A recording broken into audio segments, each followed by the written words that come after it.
estar juntos. Gracias porque tú nos trajiste con bien. Te pedimos que tú nos hables, que tú muestres tu voluntad a cada uno de nosotros, que podamos estar atentos, que podamos dedicarte este tiempo y poder ser receptivos. Te pedimos y agradecemos en Cristo Jesús. Amén.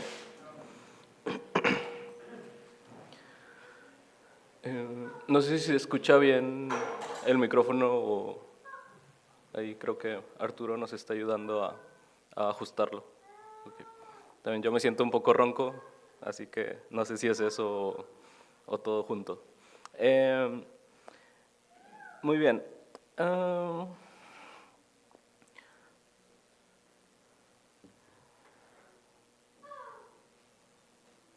A lo largo de la historia, pues un símbolo tan característico como el que están viendo en pantalla, que utilitariamente podríamos decir que es un arma. Hablamos de una espada. Si bien más allá de la utilidad, ha sido o representa algunas ideas más que pueden venírsenos a nuestra mente, como autoridad, como justicia, como valentía. Seguramente han escuchado acerca o alguna historia que involucre espadas, que involucre batallas. Si vamos a la historia, desde el mundo antiguo, las espadas estaban diseñadas o surgieron con una finalidad de estar en un combate, de atacar, incluso con la idea de defender algún espacio o alguna persona. Posteriormente, el Imperio Romano, en donde aparecía una espada, se hablaba acerca de dominio. Digamos que es como en la actualidad, si vemos a alguien con un arma de fuego, pues corremos, ¿no? No, podemos suponer que es un agente que quiere impartir autoridad, en el mejor de los casos. En la Edad Media, la espada no solo se usaba para pelear, sino que se empleaba en ceremonias para investir autoridad. Seguramente han visto alguna imagen en donde a alguien que están coronando o dándole algún cargo, le ponen por ahí su espada para poder representar gráficamente que él tiene el cargo o que tiene la autoridad. Incluso actualmente poco se usa ya en batallas, a menos que sean callejeras. Sin embargo, sigue presente en actos militares como símbolo de mando, como símbolo de poder y de poderío. Y siempre o regularmente cuando vemos una espada, nuestra idea se va a ir o se va a remontar a algunos otros simbolismos más grandes. Sin embargo, una espada que está desenvainada nunca va a ser algo de lo cual podemos ignorar. Va a comunicar una sola cosa, que está alguien decidido a actuar. Dice Josué 5:13, estando Josué cerca de Jericó, alzó sus ojos y vio un varón que estaba delante de él, el cual tenía una espada desenvainada en su mano. Y Josué, yendo hacia él, le dijo, ¿eres de los nuestros o de nuestros enemigos? Nos dirigimos o nos remontamos nuevamente hacia el tiempo en el que el pueblo de Israel estaba en camino o hacia la tierra prometida, aquella a la cual Dios les había sacado de Egipto. Hemos visto un poco acerca de cómo desde el inicio Dios tenía este plan y esta voluntad para su pueblo.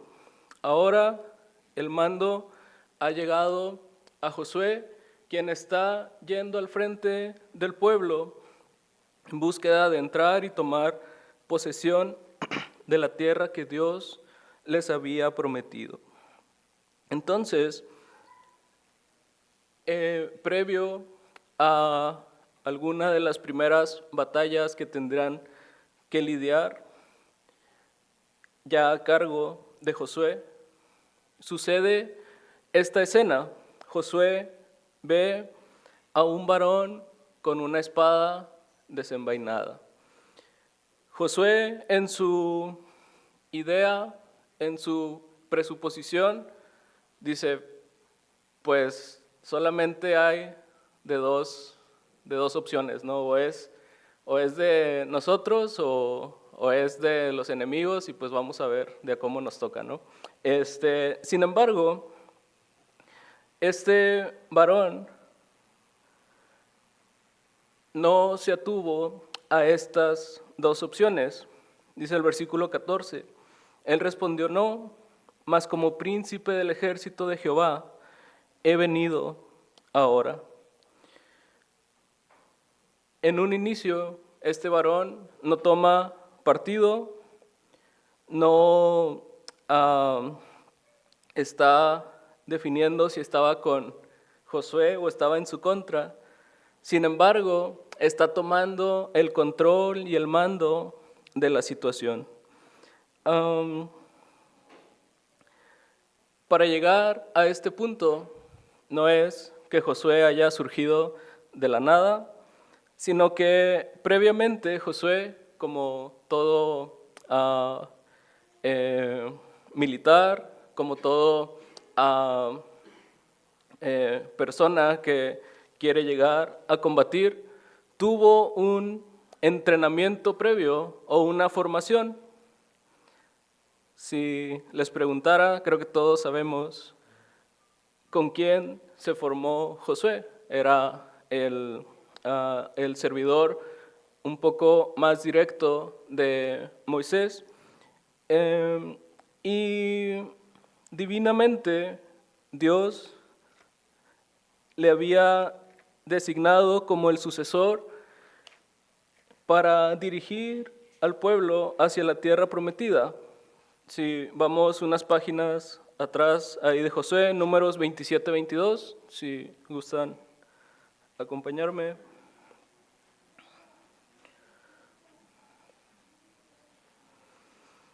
Vamos a leer el versículo, números 27, 22 y 23, todos juntos. Si no ha llegado, escúchelo. Dice, y Moisés hizo como Jehová le había mandado, pues tomó a Josué y lo puso delante del sacerdote Eleazar y de toda la congregación, y puso sobre él sus manos y le dio el cargo, como Jehová había mandado por mano de Moisés. Josué, tradicionalmente, o si conocemos de él, se destaca por ser alguien que estuvo sirviendo a Moisés desde la salida del pueblo de Israel, de Egipto, y constantemente se le ve aparecer sirviendo, ayudando, estando con Moisés. Seguramente a lo largo de estas situaciones o de estos eventos, Josué tuvo que adherirse a la dinámica o al ritmo de trabajo, si podemos llamarlo de alguna forma, que Moisés estaba teniendo. Y de manera simple y sencilla podríamos decir que Josué empezó con una disciplina a servir, con una disciplina a estar en obediencia, a estar bajo autoridad, a saber que tal vez las decisiones que él tenía o las decisiones que él tomaba, pues muchas veces probablemente pasaban a un segundo término. La disciplina o la obediencia nos ayuda a poder ser más humildes y a poder reconocer que podemos tener otra perspectiva en el caso de Josué, una perspectiva de el dirigente del pueblo que estaba directamente relacionado con Dios, pues podríamos hablar de una perspectiva divina. Y esta disciplina, ya sea que sea autoimpuesta o ya sea que tengamos una disciplina impuesta por algún factor externo a nosotros, va formando en nosotros habilidades y características que Dios quiere desarrollar en nosotros. La Biblia o lo que Dios nos pide en la mayoría de las ocasiones es que nosotros seamos obedientes y seamos disciplinados hacia lo que Dios quiere de nosotros. Josué aprendió esto. Josué se caracterizó, o al menos en ningún pasaje se menciona que Josué haya, bueno, pues no es tan específico, pero que Josué haya llegado tarde o que haya faltado a alguna situación que Moisés le dio. No sé, pudo haber sucedido, pero constantemente se menciona con un factor positivo, con una situación en la que Josué estaba constantemente al servicio.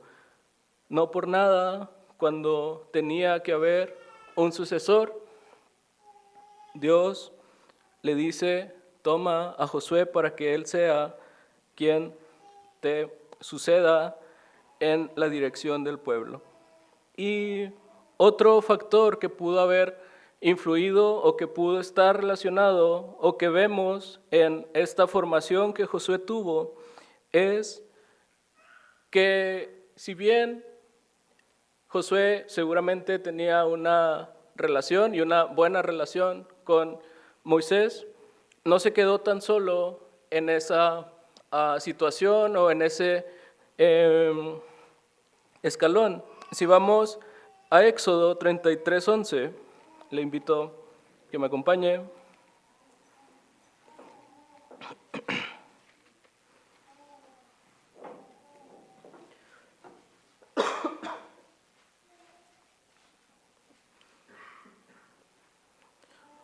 Leamos todos juntos, Éxodo 33:11. Dice, y hablaba Jehová a Moisés cara a cara, como habla cualquiera a su compañero. Y él volvía al campamento. Pero el joven Josué, hijo de Nun, su servidor, nunca se apartaba de en medio del tabernáculo. El tabernáculo servía como ese punto de unión o de conexión entre Dios y las personas. Y nos menciona que si bien Moisés tenía esa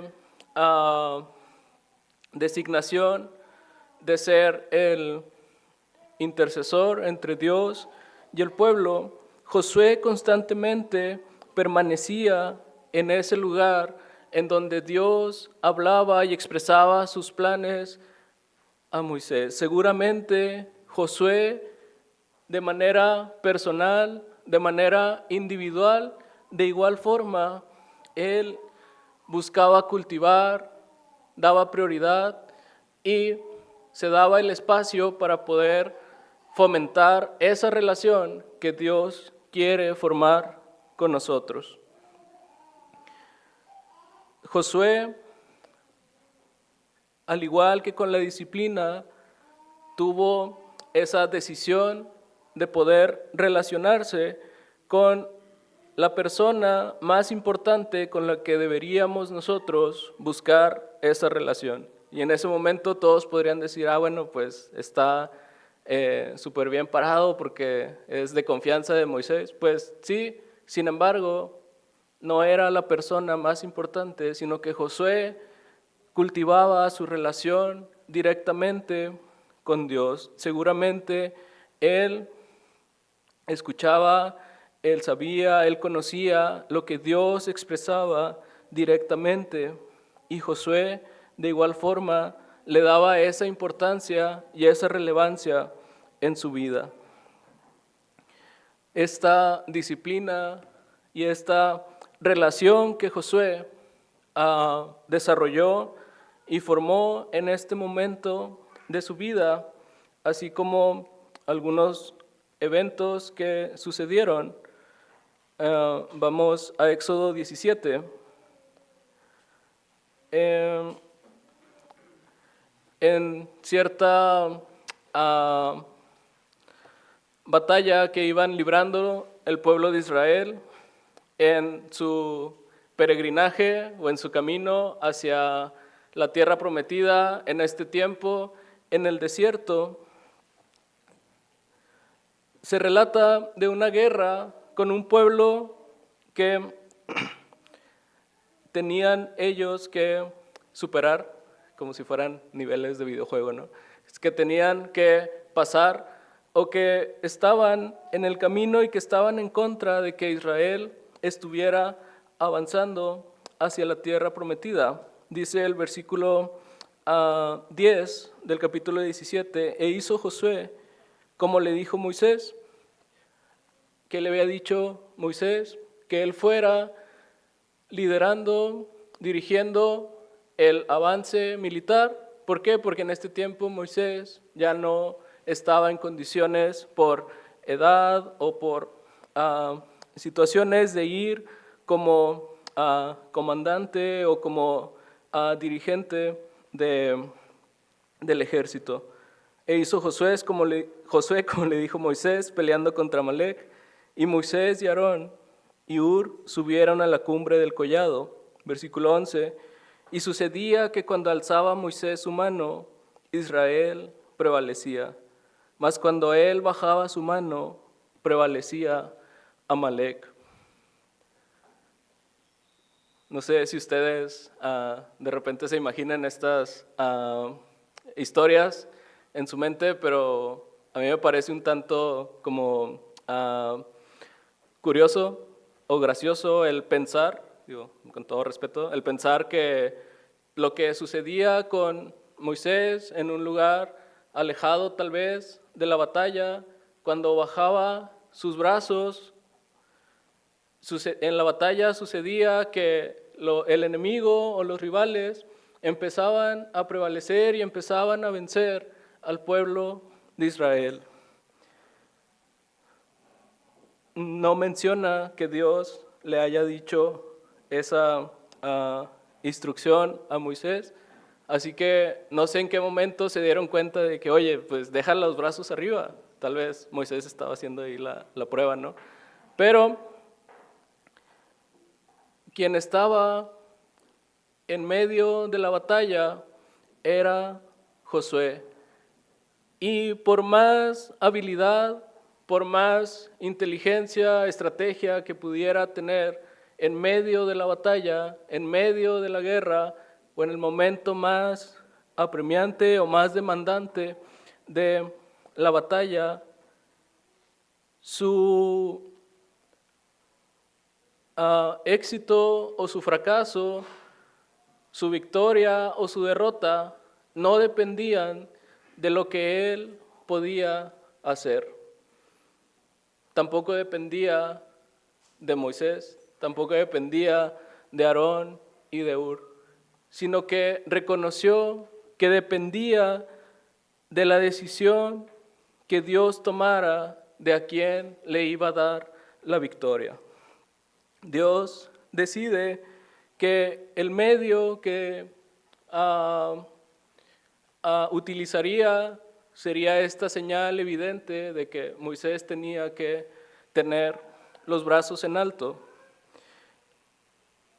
Sucede, ganan esta batalla, pero el aprendizaje que seguramente surgió y dejó en Josué es esta dependencia de Dios para cada situación, para cada batalla que él enfrentaría más adelante.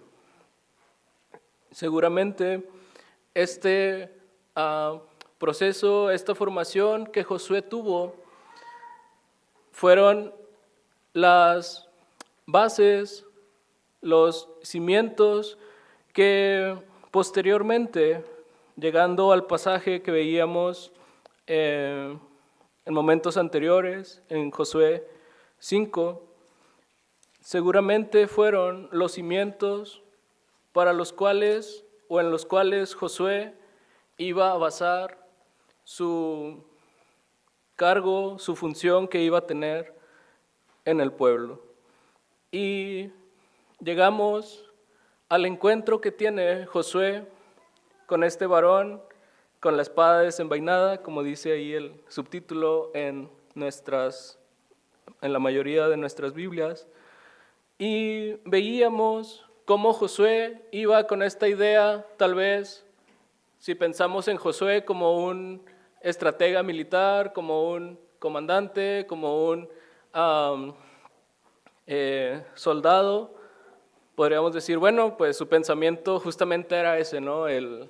Pues o peleamos o planeamos la estrategia para vencer a nuestros enemigos. Sin embargo, este varón corrige y orienta a Josué para que de aquí en adelante pudiera dirigir y pudiera guiar a su pueblo a poseer la tierra prometida, pero no en los términos humanos que Josué podría ver, no en los términos terrenales o humanos que el pueblo quería. Constantemente en la Biblia, si vemos la idea que el pueblo tenía es, pues quiero llegar a la tierra donde fluye leche y miel para encontrar reposo y descanso y estar seguro y no estar subyugado por ningún pueblo. Pero luego llega Dios y les cambia los planes. Bueno, pues quieres eso, tienes que luchar, tienes que ir, tienes que poseerlo, pero en ese proceso tienes que depositar tu confianza, depositar tu fe y tus fuerzas en la voluntad de Dios. Y esta corrección de enfoque sucede, me gusta mucho pensar también cuando Jesucristo viene y que de igual forma el pueblo judío quería esa liberación del pueblo romano y incluso los discípulos le decían, pues ya vamos a poseer la tierra, vamos a declararle la guerra a nuestro peor enemigo, que es el Imperio Romano, ¿no? Pero Jesucristo de igual forma corrige ese enfoque y nos muestra una perspectiva mucho mayor y más amplia. Y sería un tanto también humano y natural decir, pues sí, qué cegados estaban los judíos y luego los judíos más actuales. Pero ¿qué hay de nosotros? ¿Qué estamos buscando o deseando con nuestras vidas?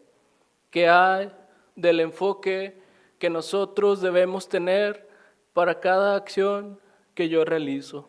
¿Por qué estoy trabajando en el lugar en el que estoy trabajando? ¿Para ganar dinero? ¿Para tener más seguridad? ¿Para tener más progreso? ¿Para tener prosperidad? ¿Para estar más cómodo? ¿Por qué estoy estudiando lo que estoy estudiando? ¿Por qué en mi tiempo libre me pongo a ver Malcolm? Broma, Arturo. ¿Por qué en mi tiempo libre hago tal acción? ¿Qué hay con esta corrección de enfoque que puedo tener y decir qué estoy haciendo con mi vida? ¿Estoy viendo por mis intereses humanos, terrenales, o hay algo que pueda corregir y cambiar y ampliar esa perspectiva hacia propósitos más espirituales, más relevantes, eternos, y que se alineen a la voluntad que Dios tiene para la humanidad? Yo creo que este príncipe del ejército de Jehová, este varón que se revela y va al encuentro de Josué, es Jesucristo. Si bien estamos seguros que es Dios, está llamando a Josué y llamando su atención a no desviarse con la recompensa terrenal, la recompensa humana que podría tener, sino a cambiar su vista hacia lo eterno y lo más importante. Y nuevamente, cómo eso impacta también a nosotros y nos puede llamar la atención a preguntarnos, a cuestionarnos, a pensar, oye, ¿cómo puedo corregir mi enfoque, mi rumbo de vida en lo que estoy haciendo para alinearlo a propósitos más cristianos, más divinos, más espirituales, a cuestiones mucho más importantes? Dice el versículo 14 nuevamente, él respondió: no, mas como príncipe del ejército de Jehová he venido ahora. Entonces Josué, postrándose sobre su rostro en tierra, le adoró y le dijo: ¿qué dice mi señor a su siervo? Josué reconoce que esta persona, este varón, aunque se veía como seguramente el mejor de los militares, el mejor de los comandantes, el mejor de los guerreros, no viene como un asesor solamente, no viene como un integrante de un ejército, no viene como un integrante militar o como alguien que le va a dar la estrategia, que posteriormente sí se la da, pero no viene solamente con ese objetivo, sino que viene para demostrarle que él tiene la autoridad absoluta de lo que ha de suceder. Hay una frase o lema o frase corta que le gusta a mucha gente, a mí también, que dice: Dios está en control. Y muchas veces, de tanto repetirla, a veces puede perder ese significado. Sin embargo, en resumen, puede ser lo que este varón, Jesucristo, le estaba diciendo a Josué: oye, yo tengo el control, yo tengo la autoridad, yo tengo la soberanía de todo lo que puede llegar a suceder. Yo tengo la voluntad, yo tengo la soberanía de darte la victoria, de hacer que el pueblo pueda llegar a la tierra prometida, que pueda superar las adversidades que haya, las guerras, las batallas que estás por pasar. Veíamos en la predicación de la mañana aquellas pruebas y aquellos momentos en los que parecería que no hay salida. Sin embargo, cómo Dios nos da esa perspectiva y esa visión de decir: Dios está en control, puedo cambiar mi situación, puedo cambiar mi llanto en alegría, mi lamento en gozo. Y seguramente Josué, al ver que se trataba de Dios mismo, con quien estaba hablando, reconoce esa autoridad, lo cual nos lleva a la siguiente historia, y que es de las más conocidas de Josué. Dice el versículo 1 del capítulo 6, ahora Jericó estaba cerrada, bien cerrada, a causa de los hijos de Israel, nadie entraba ni salía. Y el versículo nos deja o nos hace ver la situación que estaba Israel a punto de experimentar, una batalla una situación adversa que tenían que superar, que tenían que tomar para cumplir con lo que Dios les había pedido de ir y tomar la tierra. Todos, o la mayoría, conocemos la historia y la instrucción, yo le llamo contraintuitiva, que le da Dios a Josué. Esa instrucción que le dice, oye, pues no vas a ir a atacar, vas a ir a rodear la ciudad, vas a rodear la fortaleza. ¿Y por qué vemos que Josué era una persona obediente y una persona que reconoce la autoridad? Porque realmente, si lo vemos lógicamente, no tenía sentido la instrucción que Dios le estaba dando. El pueblo empieza a dar las vueltas, a rodear Jericó como Dios les había dicho. Y vamos al versículo 20 del capítulo 6.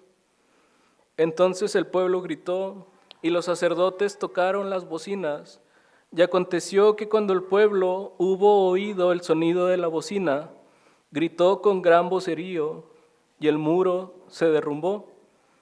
El pueblo subió luego a la ciudad, cada uno derecho hacia adelante, y la tomaron. Josué, al menos no que esté registrado, no preguntó por qué, no reclamó, no pidió alguna prueba de, sí va a suceder, o simplemente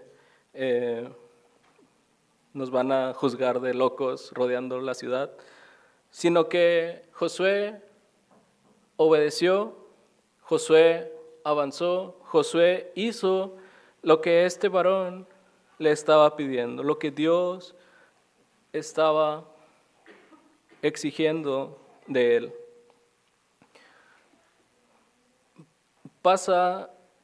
Sucede toda esta gran victoria y a lo largo del libro de Josué, no lo vamos a ver ahorita ni posteriormente, pero el libro de Josué va relatando la historia de la conquista de la tierra prometida, pero podríamos desde una perspectiva alejada decir, pues va mostrando cómo el pueblo de Israel va poseyendo, va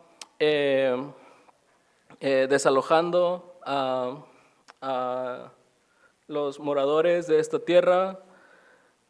Sin embargo, a lo largo del libro podemos ir viendo cómo las victorias sucedían porque Dios decidía dar la victoria, o de lo contrario, daba la derrota. La capacidad militar, la habilidad, el poderío que Israel tuvo no era por una capacidad humana, no era por una estrategia militar que Josué hubiera desarrollado, sino que todo dependía de la fidelidad de Dios y en parte también de la obediencia que el pueblo tenía hacia el mandato de Dios. Josué no es un libro sobre cómo ganar batallas, sino de cómo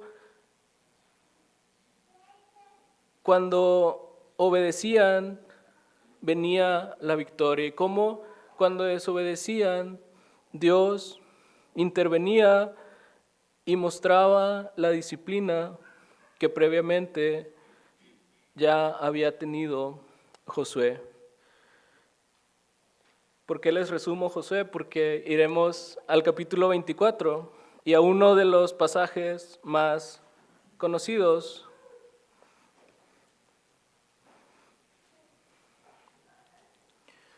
Y hablamos de, si lo resumimos en una palabra, del legado, de la característica más importante que recordamos en Josué, que es la lealtad que tuvo hacia Dios. Versículo 14 y 15 de Josué 24 dice: ahora pues, temed a Jehová y servidle con integridad y en verdad, y quitad de entre vosotros los dioses a los cuales sirvieron vuestros padres al otro lado del río y en Egipto, y servid a Jehová. Y si mal os parece servir a Jehová, escogeos hoy a quién sirváis, si a los dioses a quienes sirvieron vuestros padres cuando estuvieron al otro lado del río, o a los dioses de los amorreos en cuya tierra habitáis, pero yo y mi casa serviremos a Jehová. Josué, al igual que algunos otros personas en la Biblia, hemos estado estudiando a Daniel en la clase de los adultos,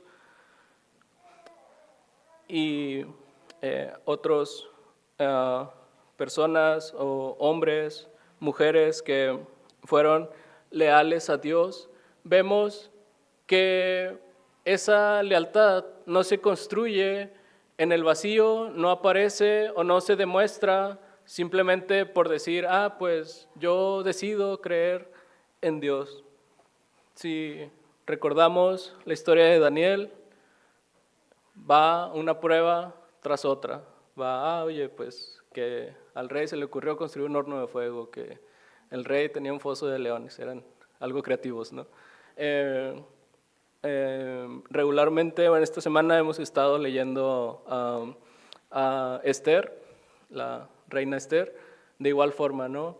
¿Cómo sabemos que Esther fue leal, que fue valiente? ¿Por qué? Porque hubo una prueba que tuvo que superar. Tuvo que demostrar esa valentía, esa convicción. Tiene que haber esa resistencia o esas pruebas que hablábamos o que escuchábamos en la mañana, con el fin de demostrar, oye, realmente eres congruente con lo que dices que crees, con lo que haces, con lo que piensas, con cómo reaccionas, con cómo decides enfrentar las situaciones que vives, las situaciones que experimentas. Si lo unimos con los puntos anteriores, con las situaciones que Dios permite que lleguen a tu vida, cómo se demuestra esa lealtad, esa fidelidad en las decisiones que voy tomando día a día. Si bien hay decisiones que marcan nuestra vida, decisiones grandes o importantes que muchas veces catalogamos como con quién te casas, qué estudias, en qué trabajas. Si bien eso va construyendo tu vida, va moldeando tu vida, regularmente también escuchamos, día a día tomamos 1000 decisiones diarias, y eso de igual forma o incluso más impactante va moldeando o va formando lo que eres y va demostrando en quién está tu confianza, en quién está tu fe. Si está en lo que humanamente puedes llegar a pensar que eres, que vales o que puedes hacer, o estás confiando o estás depositando tu confianza en lo que Dios y en lo que su palabra nos invitan a hacer, a creer, a decir y a pensar. Josué se caracterizó por ser leal a Dios, decidiendo día con día actuar basado en su fe y en su confianza en Dios. Y eso, la repetición de estas decisiones, leía y algo muy obvio y lógico era, pues Josué no fue un dirigente perfecto, sin embargo, su constancia, su convicción constante le llevó a ser de influencia para el pueblo al cual dirigía. Dice el versículo 31 de Josué 24, voy a leer desde el 29, dice: después de estas cosas murió Josué, hijo de Nun, siervo de Jehová, siendo de 110 años, versículo 31, y sirvió Israel a Jehová todo el tiempo de Josué y todo el tiempo de los ancianos que sobrevivieron a Josué y que sabían todas las obras que Jehová había hecho por Israel. Qué impactante la herencia que deja Josué, no económicamente, no sé si recibía algún sueldo por ser el dirigente, pero la herencia en cuestión de influencia, en cuestión de carácter, en cuestión de fidelidad a Dios, que dice: todas las personas o los ancianos, las personas que estaban en posición de cierta autoridad, siguieron sirviendo a Dios mientras vivieron. Seguramente fueron impactados por aquellas decisiones, aquel impacto que Josué tuvo en el pueblo y directamente en ellos. Posteriormente leeremos o estudiaremos algunos personajes o jueces que vinieron posteriormente, y si hacemos un vistazo rápido hacia el futuro próximo de Josué, podremos ver el contraste entre las decisiones que Josué tomaba y la influencia positiva que él tuvo, y cómo el pueblo, al perder, por llamarlo de alguna forma, al morir Josué, el pueblo va perdiendo esa influencia que Josué tenía en dirigir y en guiar al pueblo hacia Dios. Pero, ¿qué hay de nosotros?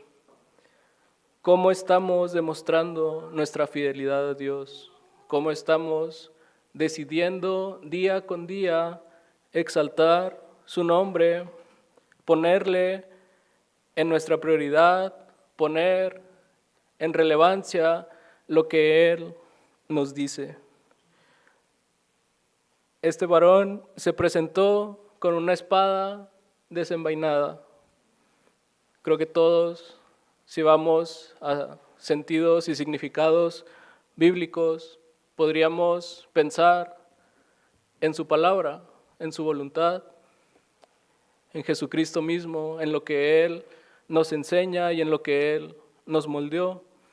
¿Cómo dejamos que eso impacte en nuestra vida para poder vivir y tener un enfoque y una perspectiva eterna, una perspectiva espiritual en cada situación que enfrentamos, en cada situación que experimentamos? ¿Cómo dejamos que Dios actúe a través de nosotros? Vamos a orar. Padre Santo, gracias por tu palabra, gracias porque tú no improvisas y tienes un plan desde antes de la fundación del mundo para cada uno de nosotros. Te pedimos que podamos ser atentos, receptivos, dirigidos hacia ese plan que tú tienes para con nosotros. Déjanos ser moldeados a tu carácter, a lo que tú quieres de nosotros. Permítenos crecer en nuestra relación contigo y permítenos cumplir con la misión que tú tienes para con nosotros.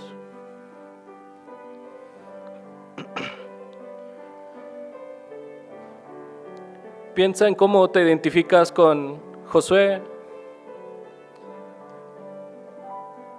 ¿Qué tienes que corregir en tu vida para guiarte más hacia Jesucristo? Para impactar, para ser de influencia, para demostrar a Jesucristo en cada acción que tú haces. Decide creer, decide confiar y depositar toda tu fe en Él.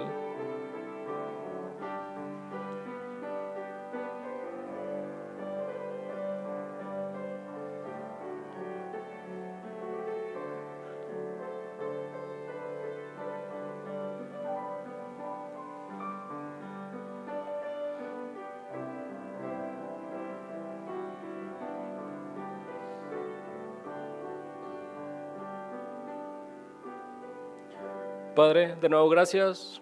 Permítenos corregir, enfocarnos en ti y llevar